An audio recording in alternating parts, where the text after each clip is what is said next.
All right, let's just jump right in. Because today, we're not just talking about some small improvement to our energy tech. No, we're going to be looking at an idea that pretty much turns our understanding of physics completely on its head.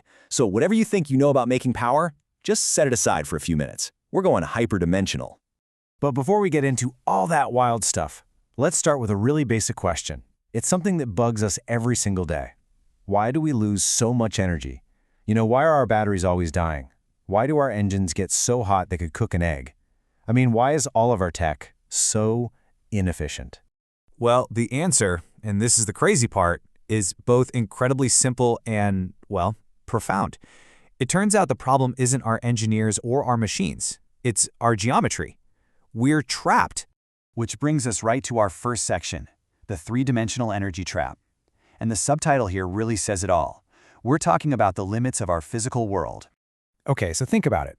Everything we've ever built to create energy, whether it's a solar panel, a coal plant, or even a cutting-edge fusion reactor, it's all stuck playing by three-dimensional rules. And that's a huge problem. Energy just leaks out, right? We call it waste heat, but it's really just energy escaping into the environment because it has literally nowhere else to go.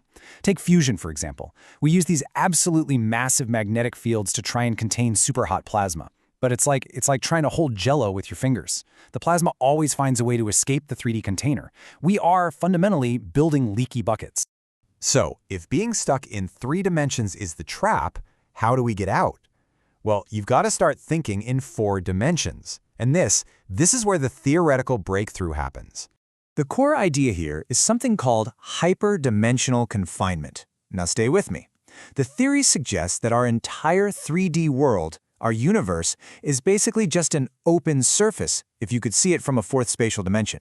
It's kind of like, imagine you're looking down at the surface of a pond. To a tiny bug floating on that surface, there's only forward, back, left, and right. But you can reach down from above, a direction that bug can't even comprehend, and interact with its world. Let's make that even simpler. Imagine a little stick figure, a 2D being, living on a perfectly flat sheet of paper.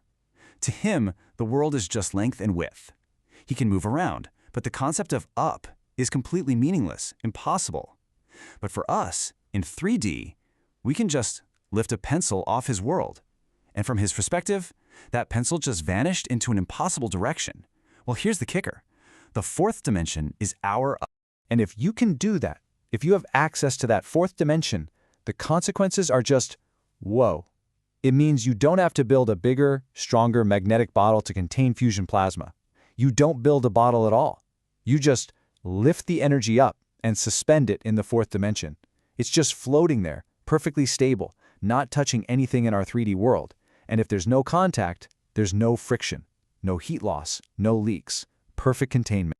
Okay, that sounds like pure science fiction, right? How on earth could you actually do that? Well, that question leads us to the invention that supposedly turns this wild theory into reality, the Ana-Kata turbine. So we all know how a normal turbine works, right? It spins on the good old X, Y, and Z axes. It moves within our space. But the Ana-Kata turbine is different. It adds a fourth axis of rotation, what they call the W axis. And this axis doesn't just spin in our space. It rotates through the fourth dimension.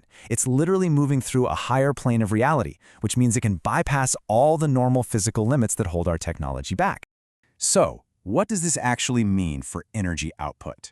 This isn't just a 10% or 20% improvement. We're talking about a geometric explosion. A regular generator produces a certain amount of power in a given space, right? Well, a 4D turbine in that exact same physical space can tap into a hyperdimensional volume. Its output increases by a factor of its size to the fourth power. That is an exponential leap forward totally unlike anything we have ever seen in human history.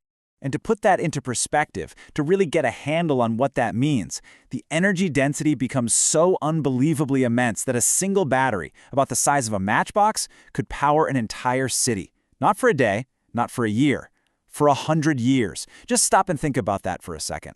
Our entire infrastructure, our power grids, our conflicts over oil and gas, all of it would be completely and utterly redefined.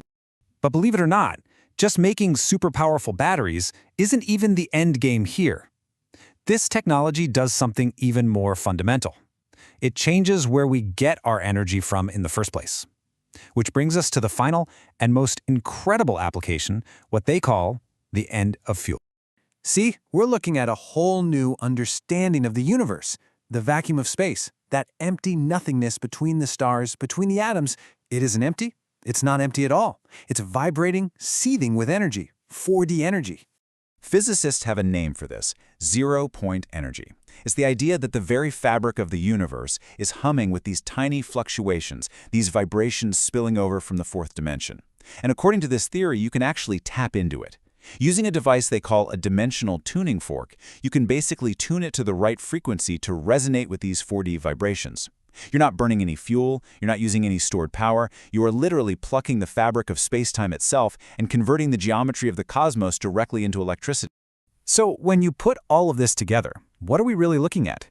This isn't just a new kind of engine or a more efficient power plant. This is describing a brand new law of energy.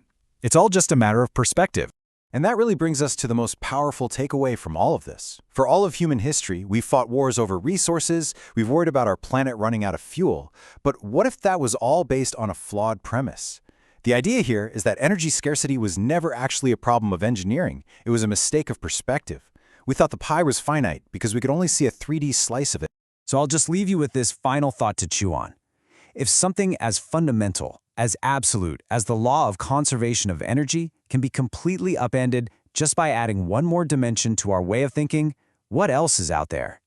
What other problems that we think are impossible, what other unbreakable laws are really just shadows being cast on the wall of our three-dimensional cave?